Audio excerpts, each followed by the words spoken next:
اللہ اللہ اللہ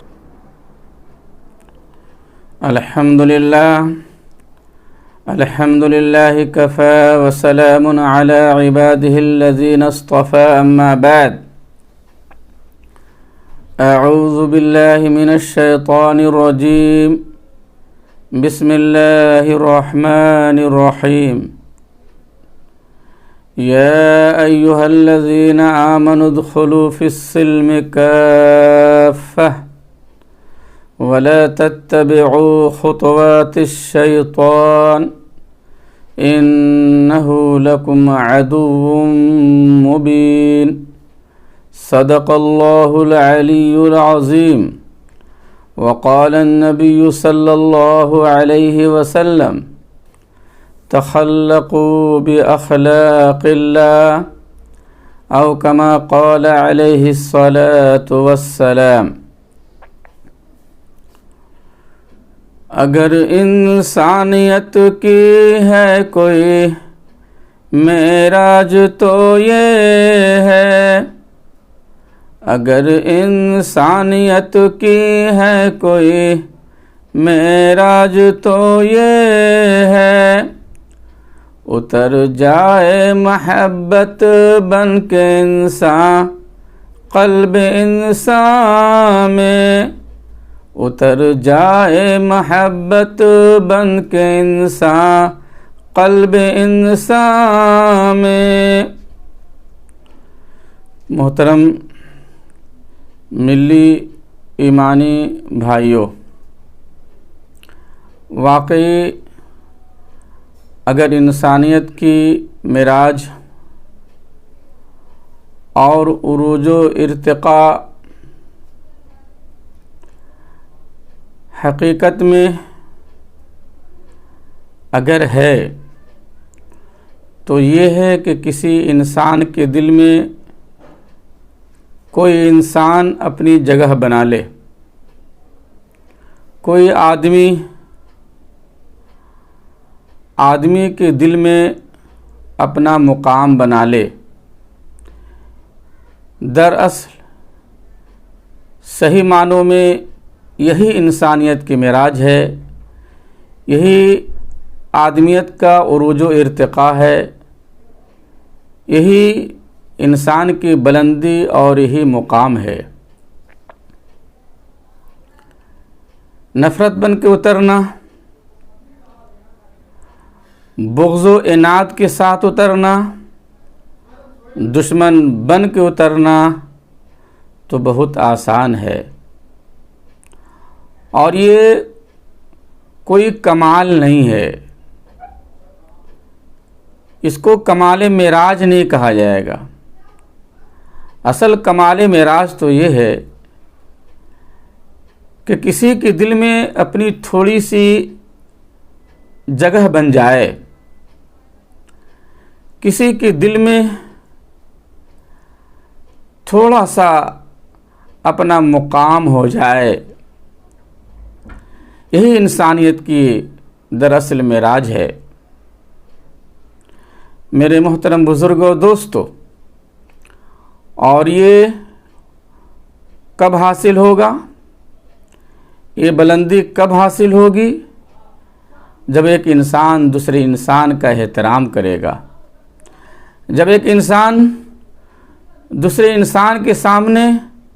تواضع، عاجزی، انکساری، کسر نفسی کے ساتھ پیش آئے گا، تو ظاہری طور پہ اور باطنی طور پہ بھی اس کے دل میں لا محالہ مقام بن ہی جائے گا۔ جب کوئی تکبر اور تعلی اور غرور و گھمنڈ دکھائے گا، بڑائی جتائے گا، تعلی سے پیش آئے گا، پھر تو کوئی انسان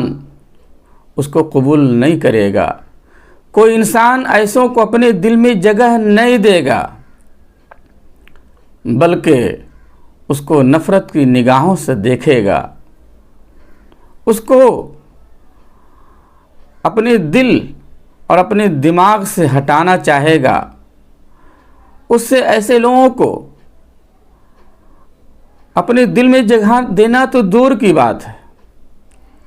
ایسوں سے کوسوں دور رہنا چاہے گا۔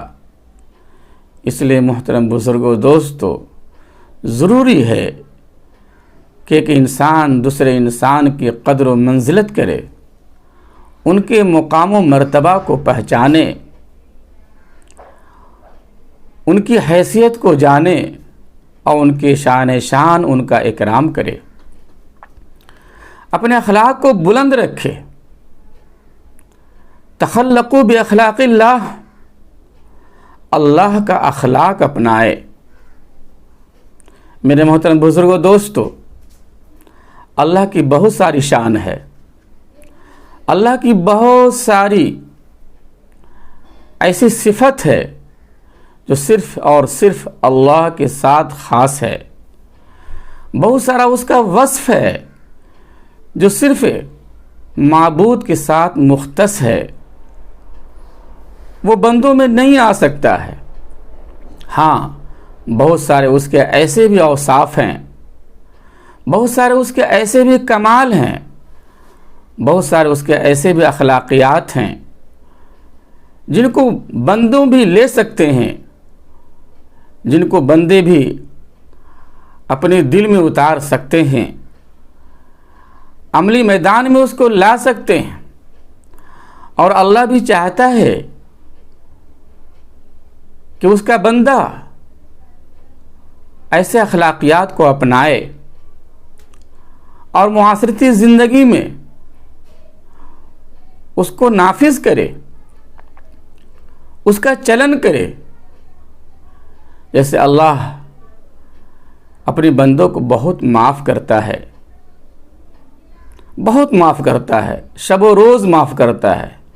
لیل و نہار معاف کرتے ہی رہتا ہے،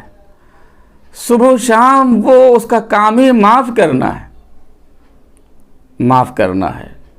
اس کی شان تو ویعفون کثیر ہے، ویعفون کثیر، بہت معاف کرتا ہے، گناہ صغیرہ کو بھی معاف کرتا ہے، گناہ کبیرہ بھی معاف کرتا ہے، بڑے بڑے گناہوں کو معاف کر دیتا ہے۔ توبہ جب بندہ کر لیتا ہے تو بالکل گناہوں سے پاک کر دیتا ہے۔ اللہ کی شان ہے یہ۔ اللہ کی رحمت بہانہ ڈھونڈتی ہے معاف کرنے کے لیے، رحمت خدا بہانہ می جوید۔ اگر اللہ کی رحمت معاف کرنا نہیں چاہتی، اللہ اپنے بندوں کو معاف کرنا نہیں چاہتا، تو رمضان جیسا مبارک مہینہ اپنے بندوں کو کیوں دیتا؟ شب قدر جیسی رات اپنے بندوں کو کیوں نوازتا؟ ذی الحجہ کا مہینہ کیوں دیتا؟ حج کے مبارک ایام سے کیوں مالا مال کرتا؟ یوم النحر جیسا دن کیوں دیتا؟ یوم عاشورہ، یوم عرفہ، ان دنوں سے بندوں کو کیوں نوازتا؟ اس بات کی دلیل ہے کہ ایسے ایسے ایام اور ایسی ایسی مبارک راتیں بندوں کو دے کر گویا کہ اللہ چاہتا ہے کہ ان ایام میں اور ان راتوں میں، مبارک مہینوں میں، بندہ اللہ کے آگے، اللہ کے حضور جھک کر، تائب ہو کر اپنے گناہوں کی معافی مانگے، اپنی خطاؤں سے تائب ہوں، تاکہ اللہ اس کو معاف کرے۔ اللہ کو معاف کرنا بہت پسند ہے۔ اللہم انک عفو کریم تحب العفو فاعف عنا، یہ دعائیں سکھائی گئی ہیں کہ ان دعا کے ذریعے سے اللہ سے معافی مانگو، اللہ معاف کر دے گا۔ اللہ چاہتا ہے کہ یہی وصف بندہ بھی پیدا کرے، بندہ بھی معاف کرنا سیکھے، معاف کرنا جانے، معاف کرنے کو اپنائے، بندہ کو معاف کرے، اس کی معمولی غلطیوں اور معمولی کمزوریوں کی تلاش میں نہ رہے، ان کے معائب کے پیچھے نہ پڑے، ان کی خامیوں پہ پردہ ڈالے، ستر پوشی اور پردہ پوشی سے کام لے، ان کے اندر جو محاسن ہیں ان کو اجاگر کرے، جو معائب ہیں ان کو دفن کرنے کی کوشش کرے۔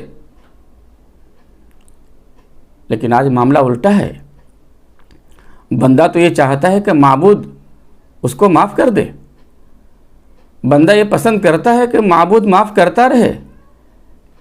لیکن یہی عمل بندہ اپنانے کو تیار نہیں ہے۔ کوئی بندہ بندے کو معاف کرنے کو راضی نہیں ہے۔ اگر باہم کسی سے لڑائی ہو جاتی ہے، کوئی تکرار ہو جاتی ہے، کبھی اختلاف ہو جاتا ہے، کبھی تنازع ہو جاتا ہے، لوگ معاف نہیں کرتے ہیں۔ نہ ساس بہو کو معاف کرتی ہے، نہ بہو ساس کو معاف کرتی ہے، نہ کوئی بھائی بھائی کو معاف کرتا ہے، نہ کوئی دوست دوست کو معاف کرتا ہے، نہ پڑوسی پڑوسی کو معاف کرنے کو تیار ہے۔ قسم کھا لیتا ہے، پوری زندگی معاف نہیں کرنا چاہتا ہے، دلوں میں بغض عناد لے کر، کدورت اور کینہ کپٹ لے کر قبر میں سو جاتا ہے، لیکن وہ معاف نہیں کرتا ہے۔ چاہیے تو یہ تھا کہ مصلی پہ جانے سے پہلے، وضو کرنے سے پہلے جن کی جو غلطی ہو معاف کر دے۔ ساس بہو کو معاف کر دے، اے میری بہو، میں اللہ کے پاس جا رہی ہوں، میں اللہ سے بات کرنے جا رہی ہوں، میں نماز پڑھنے جا رہی ہوں، دیکھو جو تمہاری غلطی ہے میں معاف کرتی ہوں، میں معاف کرتی ہوں۔ اور یہ شیوا بہو کا بھی ہو، اے میری ساس، تم میری ماں کے داخل ہو، تم میرے شوہر کی والدہ ماجدہ ہو، تم میرے سرتاج کی امی جان ہو، مجھ سے جو غلطی ہوئی ہے، جو لغزش ہوئی ہے، میں معافی مانگتی ہوں۔ چونکہ میں وضو کرنے جا رہی ہوں، چونکہ میں نماز پڑھنے کے لیے مصلی پہ کھڑی ہونے جا رہی ہوں، میں اللہ سے بات کرنے جا رہی ہوں، میں اللہ سے معافی مانگنے جا رہی ہوں۔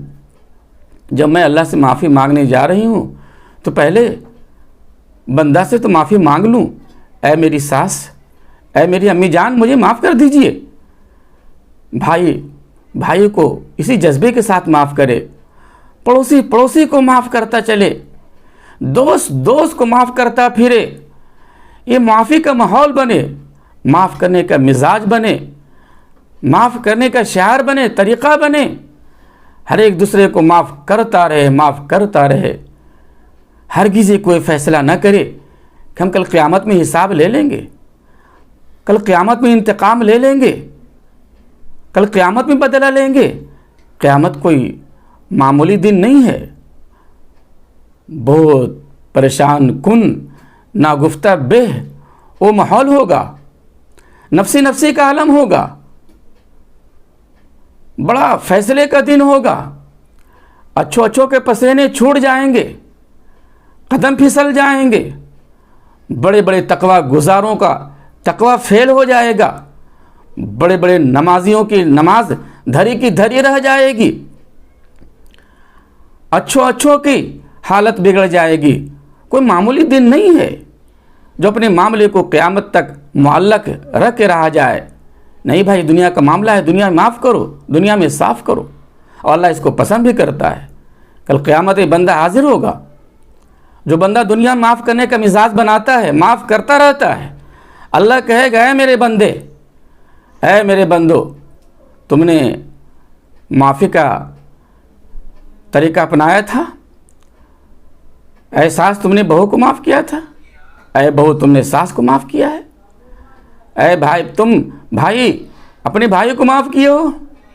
ماں بیٹے کو معاف کیا ہے، باپ اولاد کو معاف کیا ہے،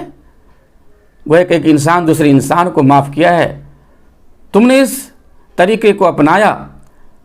آج اللہ تم کو معاف کر دے گا، آج اللہ تمہاری خطاؤں کو، لغزشوں کو، کمیوں کمزوریوں کو معاف کر دے گا۔ بھائی میرے، اس چلن کو چلایا جائے، اس شعار کو اپنایا جائے، اس طریقہ کو فروغ دیا جائے، بڑا فائدہ ہوگا میرے محترم بزرگوں دوستو، یہ اللہ کی شان ہے، یہ اللہ کا وصف ہے، اس کو اپنائیے، اس کو اپنانا چاہیے، ہم بھی اپنائیں، آپ بھی اپنائیں، دنیا اپنائے، ساری انسانیت اس کو اپنائے، ملت میں، امت میں محبت کا پیام اور محبت کا پیغام جائے۔ میرے محترم بزرگوں دوستو، اسی طریقے سے اللہ ہے، بہت سارے اس کے اوصاف ہیں، سارے اوصاف کا احاطہ کرنا تو مشکل ہے، چند وصف کو ہم ساتھ لاتے ہیں اور یہاں پر بیان کرتے ہیں، جس کو بندہ اپنا سکتا ہے، اور بندوں کو اپنانے کا یہ حکم خداوندی بھی ہے۔ جیسے بندہ اگر چاہے کہ معبود کی اس وصف کو اپنائے تو اس کے لیے کوئی مشکل نہیں ہے، اس کے لیے جائز ہے، اس کے لیے روا ہے، بلکہ ضروری ہے۔ اللہ کی شان کیا ہے؟ وہ بہت بڑا مہمان نواز ہے، وہ کتنوں کو کھلاتا پلاتا رہتا ہے، دوست کو بھی کھلاتا ہے، دشمن کو بھی کھلاتا ہے، اپنے کو بھی، بیگانے کو بھی، مومن کو بھی، کافر کو بھی، مشرک کو بھی، موحد کو بھی، ملحد کو بھی، سب کو کھلاتا ہے، سب کو پلاتا ہے، اپنے دسترخوان پہ سب کو جگہ دیتا ہے جناب۔ چرند پرند درند، حشرات الارض، کیڑے مکوڑے، کم و بیش 18,000 مخلوق کو کھلا رہا ہے وہ، سب کی شان اس کو رزق بہم پہنچا رہا ہے، رزق دے رہا ہے۔ پتھر کے اندر جو کیڑا ہے رزق وہاں بھی پہنچ رہا ہے، لکڑی کے اندر کیڑا وہ اس کو بھی رزق مل رہا ہے، روزی مل رہی ہے۔ یہ اللہ کی ذات ہے، یہ اللہ کی شان ہے، سب کو کھلاتا ہے پلاتا ہے۔ میرے محترم بزرگ دوستو، اللہ بھی چاہتا ہے کہ بندہ بھی مزاج بنائے، خود بھی کھائے، دوسروں کو کھلائے، اپنی روزی میں، اپنی رزق میں دوسروں کا حصہ لگائے، دریا دلی کے ساتھ، پوری فراوانی کے ساتھ دسترخوان کو کشادہ رکھے، گھر کا دروازہ کھلا رکھے، مہمان آ جائے تو ان کا اکرام کرے، مہمان سے کبیدہ خاطر نہ ہو، آزردہ دل نہ ہو، کسی طریقے سے کبیدگی اور آزردگی دل پہ نہ آئے، چہرے پہ شکن پیدا نہ ہو، پیشانی پہ بل نہ آئے، کسی مہمان کو دیکھ کر، کسی مسافر کو دیکھ کر، کسی سائل کو دیکھ کر، فقیر کو دیکھ کر چین بجبی نہ ہو پائے، ترش رو نہ ہو جائے، بلکہ جو میسر ہو، جو ماحضر ہو،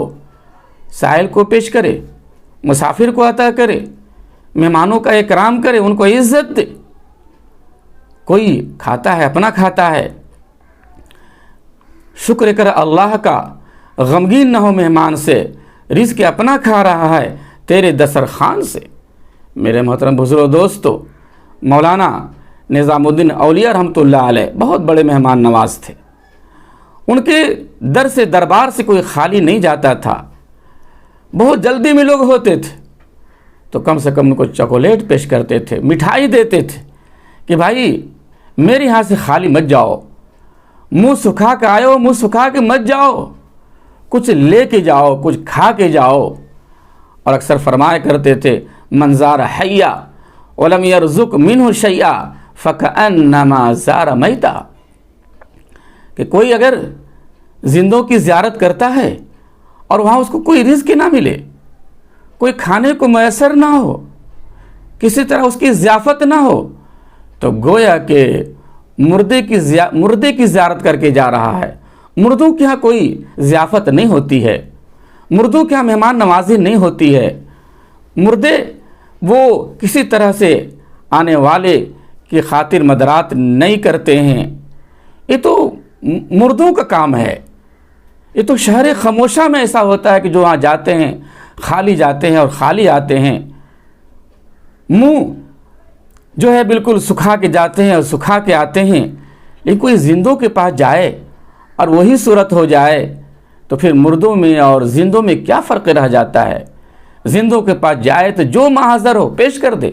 کھلائے پلائے، چائے پلائے، ناشتہ کرائے، کم سے کم پانی تو بڑھا ہی دے،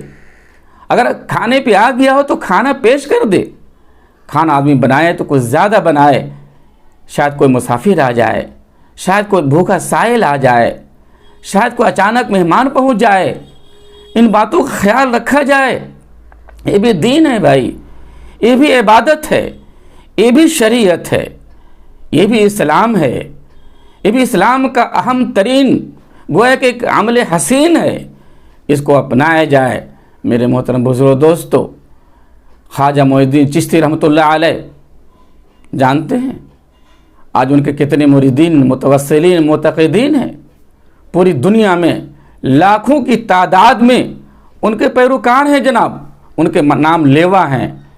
لیکن صرف نام لیوا سے کام نہیں چلے گا،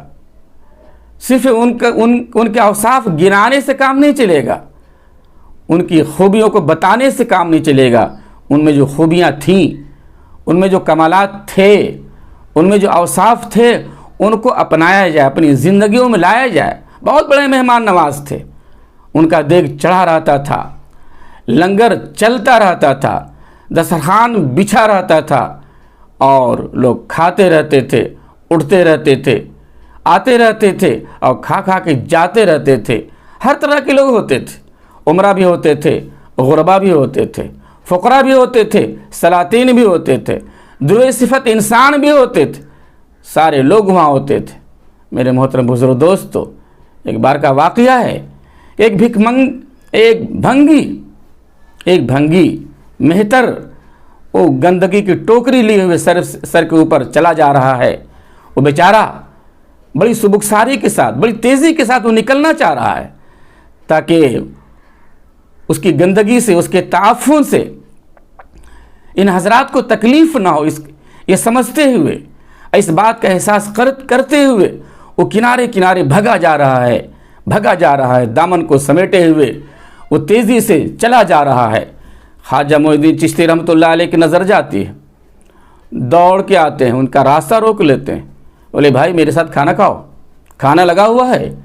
دسترخوان بچھا ہوا ہے۔ وہ بیچارہ بھنگی ہاتھ جوڑ کے کھڑا ہو جاتا، حضور میں بڑا گندا انسان ہوں، میری مجال نہیں ہے کہ میں آپ کے ساتھ کھانا کھاؤں، میری جرأت نہیں ہے کہ آپ کے بیچ بیٹھوں، میں بہت گندا سندا انسان ہوں، میرے سر پہ ٹوکری ہے، اس میں گندگی ہے، میں کیسے بیٹھ سکتا ہوں؟ خواجہ معین الدین چشتی رحمۃ اللہ علیہ فرماتے ہیں، بھائی بھنگی، یہ تمہارا پیشہ ہے، یہ تمہاری روزی روٹی کا ذریعہ ہے، یہ تمہارا یہ گویا کہ ایک طرح کا ایک کام کاج ہے، ایک نوکری ہے جس کو تم کر رہے ہو، سر پہ ٹوکری ہے، اس میں گندگی ہے، اس کی وجہ سے کوئی انسان گندا نہیں ہو سکتا ہے۔ اگر اس کی وجہ سے انسان گندا ہو جائے، بتاؤ تو صحیح، کس کے پیٹ میں پیشاب نہیں ہے، کس کے پیٹ میں پیخانے نہیں ہے؟ پھر تو سارا انسان ناپاک ہو جائے گا، سارا انسان گندا ہو جائے گا۔ کوئی انسان گندا نہیں ہو سکتا ہے، تم انسان ہو، تم گندے نہیں، آؤ ہمارے ساتھ۔ وہ بیچارہ پیچھے پیچھے ہو لیا، دسترخوان پہ بیٹھ گیا۔ خواجہ معین الدین چشتی رحمۃ اللہ علیہ اپنے ساتھ بیٹھاتے ہیں، اپنی پلیٹ میں کھلاتے ہیں، اور جب وہ بھنگ کھا رہا ہے، محبت لے رہا ہے، محبت دیکھ رہا ہے، اور اپنے وجود کا احساس اس کو ہو چلا ہے، اپنی انسانیت کا اس کو گویا کہ ایک طرح کا اعتراف کر رہا ہے کہ میرا بھی کوئی وجود ہے، میری بھی کوئی ہستی ہے۔ گویا کہ پیار لیتے لیتے اس کے دل میں اسلام اترنا شروع ہو گیا، ایمان جگہ بنانا شروع ہو گیا۔ دسترخوان اٹھتا ہے، کھانا مکمل ہوتا ہے، بھنگی کہتا ہے، حضور آپ کا یہ اسلام ہے، آپ کا اتنا پیارا مذہب ہے، ایسے لوگ اسلام کے بیچ میں رہنے والے ہیں، ان کا اخلاق ایسا ہے جہاں کوئی بھید بھاؤ نہیں ہے، جہاں کوئی جو ہے چھوت چھات نہیں ہے، سب کا مقام برابر ہے، بھنگی کو بھی آپ کے بیچ میں رہنے کی گنجائش ہے۔ اے خواجہ معین الدین چشتی، جو تمہارا ایسا اسلام ہے تو مجھے اپنے اسلام میں رکھ لو، مجھے بھی اپنے بیچ میں جگہ دے دو، مجھے بھی اسلام کا کلمہ پڑھا دو۔ اللہ اکبر کبیرہ، ایسا اسلام سے گویا کہ وہ مروب ہوتا ہے، اور خواجہ معین الدین چشتی رحمۃ اللہ علیہ کے اخلاق سے، پیار سے ایسا متاثر ہوتا ہے کہ وہ کلمہ پڑھے بغیر نہیں رہ پاتا ہے اور پڑھتا ہے لا الہ الا اللہ محمد الرسول اللہ۔ میرے محترم بزرگ دوستو، غلط ہے جو کہتا ہے کہ اسلام تلوار سے پھیلا ہے، اسلام پیار سے پھیلا ہے، اسلام محبت سے پھیلا ہے، اسلام اخلاق سے پھیلا ہے، اسلام کردار سے پھیلا ہے، اسلام اچھے ویوہار سے پھیلا ہے، اسلام اچھے معاملات سے پھیلا ہے، اسلام انہی اوصاف سے پھیلا ہے۔ میرے محترم بزرگ دوستو، اگر آپ کو اسلام سے محبت ہے، اگر آپ یہ چاہتے ہیں کہ اسلام کو فروغ ملے، اسلام کی پوری دنیا میں ڈنکا بجے، ان اوصاف کو اپنانا ہوگا، ان خوبیوں کو اپنی زندگی میں لانا ہوگا، مہمان نواز بننا پڑے گا، تبھی انسانیت کو فروغ ہوگا، ورنہ انسانیت کا فروغ ہونا بند ہو جائے گا، اسلام کی تبلیغ رک جائے گی اگر ہم ان اوصاف کو نہیں اپنائے۔ میرے محترم بزرگ دوستو، صحیح ہے جو کہنے والے نے کہا، اگر انسانیت کی ہے کوئی معراج تو یہ ہے، اگر انسانیت کی ہے کوئی معراج تو یہ ہے، اتر جائے محبت بن کے انسان قلب انسان میں۔ اللہ تعالیٰ ہمیں اور آپ کو ہر ایک کے دل میں محبت بن کے اترنے والا بنا دے۔ وآخر دعوانا ان الحمدللہ رب العالمین۔ اللہ اللہ اللہ اللہ اللہ